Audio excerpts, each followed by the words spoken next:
अस्सलाम वालेकुम, मैं हूं सईद शहरियार अली नकवी और आप लोग देख रहे हैं मुसब ब्लॉग्स। अज़ीज़ान मोहतरम, आज काफ़ी देर के बाद जो है वो मुझे मौका मिला। एक्चुअली मैं बहुत ज़्यादा बिजी था क्योंकि मैं किसी काम से शहर गया हुआ था। शहर के जो हालात मैं देख कर आया हूँ, मुझे बहुत अजीब लग रहा था कि मैं क्यों आ गया शहर में। बहुत ज़्यादा दुख हो रहा था यार, बहुत ज़्यादा झंझट, बहुत ज़्यादा जो है रश, शोर, बहुत सारी चीज़ें।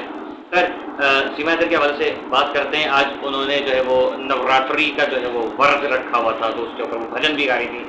तो बेसिकली आप ये चीज़ देखिए कि सीमा अभी तक उसको जिस तरीके से एपी सिंह लेके चल रहा है, तो मुसलसल जो है वो अपने चालबाजियों में जो है वो लगी पड़ी है कि किसी तरीके से चालबाजियाँ मेरी चल जाएँ और इंडिया जो है उसको एक्सेप्ट कर ले। पाकिस्तान को इंडियन जो मीडिया है वो मुसलसल उसको हीरोइन बना के पेश कर रहा है, ठीक है। और जबकि पाकिस्तान को जो है वो पाकिस्तान के जो लोग हैं उनको कह रहे हैं कि नहीं ये गलत कर रहे हैं। मतलब उनके जो थिंकिंग है उसमें ये कि सीमा पाकिस्तान आ गई तो उसको छोड़ देना चाहिए। सीमा पाकिस्तान नहीं है, नहीं चाहिए हमें, वो मर जाए वहीं पर, नहीं चाहिए, दफा हो, मुंह काला करे। सचिन से भी शादी कर ले, उसी के साथ उसके अब्बे के साथ भी शादी कर ले, उसी के साथ उसके एपी सिंह के साथ भी शादी कर ले, उसी के साथ जो है वो क्या कहते हैं मोदी से भी कर ले, और वो जो उनका योगी बाबा है ना उससे भी शादी कर ले, हमें कोई फर्क नहीं पड़ता। हमें जो फर्क पड़ता है वो ये है कि वो जो बच्चे, जो 4 मासूम बच्चे वहां पर गए हुए, उनकी जिंदगी बर्बाद हो रही है, ठीक है। ना उनकी पढ़ाई हो रही है, ना उनका फ्यूचर है, ना वो कोई ऐसी जो जगह देखी है उसको देख के मतलब नहीं लग रहा कि वहाँ पर कोई ऐसे सफाई सुथराई का जो माहौल होगा, जो वहाँ पर वो चीज़ें, हमें कोई परवाह नहीं है। लेकिन हमें सिर्फ बच्चों की परवाह है कि बच्चे खैर खैरियत से। अब मैं आपको एक चीज़ बताता हूँ। मैं अभी थोड़ी देर पहले रोशन अजीम मल्ला साहब का इंटरव्यू देख रहा था फयाद भाई के चैनल के ऊपर, तो मुझे कुछ पॉइंट्स याद आए जो उन्होंने उसमें मेंशन नहीं किए। अकॉर्डिंग टू पाकिस्तानी लॉ, ठीक है, जो शरई लॉ है उसके हिसाब से अगर ये वीडियो गुलाम आज़म तक पहुंच जाए तो उसको बहुत आसानी होगी और रोशन भाई तक भी ये आसानी हो जाएगी कि शरई लॉ के मुताबिक अगर जो ऐसे औरत जो है वो किसी और से शादी कर लेती है तो उसके जो बच्चों की कस्टडी है ना वो शौहर को मिलेगी, ठीक है। वो इस सिचुएशन में कि अगर वो शौहर चाहे तो, ठीक है ना। लेकिन अब यहाँ पर एक उसने जुर्म किया एक बहुत बड़ा, वो अपना मजहब छोड़ के चली गई, अपना मुल्क छोड़ के चली गई, शौहर से उसने बाकायदा डिवोर्स नहीं लिए, ठीक है ना। जबकि सिर्फ डंडोरा पीट रही है कि मैंने जो है वो डिवोर्स लिया। आपको याद होगा मैंने अभी चंद दिन पहले आपको बताया था कि उसके जो है वो बाजू पे निशान है वो किसी गैंग का है। आज वो निशान कुछ ज़्यादा ही वाज़े नजर आ रहे थे क्योंकि वो 2 निशान अलग अलग नजर आ रहे हैं उसके ये लेफ्ट आर्म पे, ठीक है, जो कि कोशिश कर रही है छुपाने की, लेकिन उससे कोई फर्क नहीं पड़ने वाला, वो फिर भी वाज़े नजर आ रहा है। आप ये चीज़ देखिएगा कि सीमा भले से वो भजन गा रही है, भले से वो जो है वो उनके जितने भी इंटरव्यूज़ हैं उसी तरीके से दे रही है। हीरोइन बन के वहाँ पर जो है वो सच्ची सावित्री बन के बैठी हुई है। इंडियन मीडिया पाकिस्तान के ऊपर भौंके जा रहे हैं, वहाँ के जो यूट्यूबर्स हैं वो पाकिस्तान के ऊपर भौंके जा रहे हैं। लेकिन हमारे मुल्क से कोई ऐसी ख़ास हमें कोई अभी तक अपडेट नहीं आई कि हमारे इदारों ने कुछ एक्शन लिया हो। रोशन साहब ने आज कुछ चीज़ें बताई हैं, तो चलें यकीन कर लेते हैं कि हमारे इदारे जो कुछ हरकत में आए होंगे।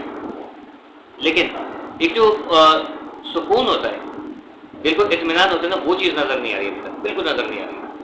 वहाँ वो बंदा रो रहा है, चिल्ला रहा है, गिड़गिड़ा रहा है, ना मोदी सरकार सुन रही है ना वो सुन रहा है, क्या कहते हैं पाकिस्तानी सरकार सुन रही है, ठीक है ना, पाकिस्तान की हुकूमत। बिल्कुल आप ये बात नोटिस कर लीजिए कि आज ही एक सीन और हुआ है, वो ये हुआ है कि भारत से एक 14 साल कैद काट के एक बंदा वापस आया जिसका नाम तो मुझे याद नहीं है, लेकिन वो यहाँ का आपके पंजाब साइड का है और वो इंडिया के पंजाब में जाके वो पकड़ा गया है। कैसे गया? सीमा की तरह गया, नेपाल से जो है वहाँ इंडिया में घुस गया, ठीक है ना, इंडिया के पंजाब में। उसको वहीं पर पकड़ लिए जाते हैं और उसको बजाय इसके कि पाकिस्तान को इन्फॉर्म करते या उसको जो है इसी तरीके से मीडिया के ऊपर उछालते, उस बंदे को जो है वो गिरफ्तार करके 14 साल जेल में रखा गया। और उसने बताया कि वहाँ पर कई कैदी 70-80 कैदी ऐसे थे जिनमें से जो मतलब जो सर पीट पीट के मर गए वहाँ पर, कुछ बोलने से कासिर थे, किसी के हाथ पैर कटे हुए थे, ठीक है। दिमागी मरीज बना दिया उन लोगों को और उनको जो है वो वहीं पर जो है वो मार दिया गया, मतलब मर गए वो लोग तड़प तड़प के, उनको छोड़ा नहीं गया। तो उसूलन तो देखें, कोई भी किसी मुल्क इस तरीके से जाते हैं तो उसूलन जो है एक जिम्मेदार हुकूमत का काम ये होता है कि वो उस जो भी गैर मुल्की है उसको उस हुकूमत के उसी के मुल्क की हुकूमत के हवाले कर दे कि भाई आपके घर से जो है ये शॉपर आके हमारे घर में गिरा है, ये आप वापस ले लीजिए।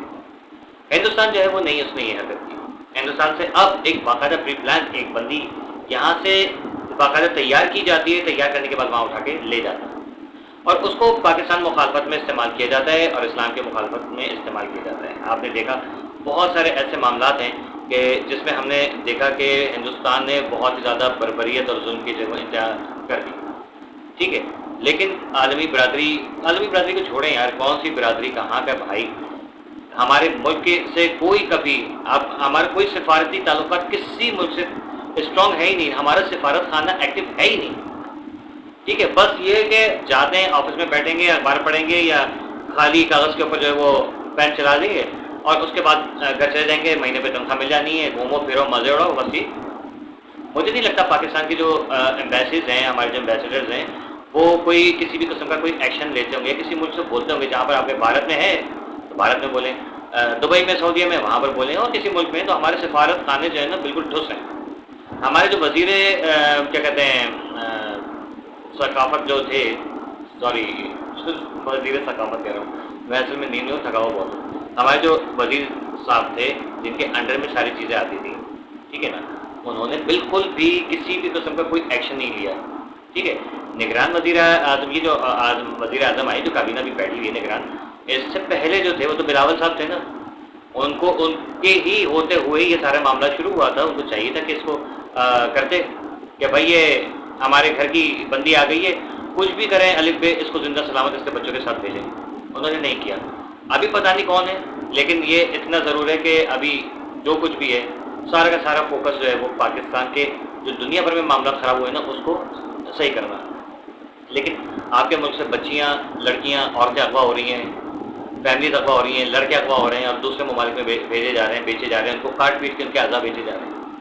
लेकिन किसी की मजाल नहीं है कि कोई भी आवाज़ उठाए। I don't know why. कौन सा ऐसा माफिया है कि जो किसी को आवाज़ उठाने नहीं देता। जिस दिन पता चल गया उस दिन हम भी आपको बता देंगे, ठीक है। मुल्क के अंदर के कुछ हालात आज मैंने देखे तो उसके ऊपर मैं बात करूंगा। अभी थोड़ी देर में लाइव आऊँगा, मेरा ख्याल में आधा एक घंटे या हो सकता है 11 बजे तक मैं आज लाइव ज़रूर आऊँगा, क्योंकि शहर के हालात, मुल्क के हालात, फ़लस्तीन के हवाले से मैं ज़रूर बात करूँगा, ठीक है। और कोशिश करूँगा कि इसी चैनल पे करूँ या फिर मैं गुस्सा वॉइस पे करूँगा, ठीक है। बल्कि मैं गुस्सा वॉइस पे कोशिश करूँगा कि वहाँ से हूँ, लेकिन आपको लिंक जो है वो मेरी इस कम्युनिटी पे मिल जाएगा साथ में। तो आप लोग ज्वाइन कीजिएगा, अपने जो भी आपकी राय है उससे आगाह ज़रूर कीजिएगा, क्योंकि फ़लस्तीन के लिए आवाज़ उठाना हम सबका फ़र्ज़ है और फ़लस्तीन का साथ देना हमारा फ़र्ज़ है। अब वो क्या वजूहत है मैं हमेशा लोगों को बताता रहा हूँ और अभी भी बताऊँगा। रिमाइंड कराना मेरा ज़रूरी है, क्योंकि हमारे बहुत सारे जज्बाती लोग जो हैं वो पाकिस्तान की हुकूमत के ख़िलाफ़ और आर्मी के ख़िलाफ़ जो है वो उल्टी सीधी बकवासें कर रहे हैं। जो अभी सिचुएशन चल रही है वो चीज़ नहीं देख रहे हैं, और ये सब कुछ जो कुछ भी हो रहा है क्यों हो रहा है इंशाल्लाह उसके ऊपर डिस्कस करेंगे। सीमा हैदर का टॉपिक भी छेड़ेंगे, अल्ताफ़ हुसैन साहब का भी टॉपिक छेड़ेंगे, इमरान खान का भी टॉपिक छेड़ेंगे। मल्टी जो है वो क्या कहते हैं पॉइंट्स हैं जिनके ऊपर हम बात करेंगे इंशाल्लाह, ठीक है ना। फिलहाल के लिए इतने काफ़ी है कि बहुत ही कुछ। अल्लाह हाफ़िज़।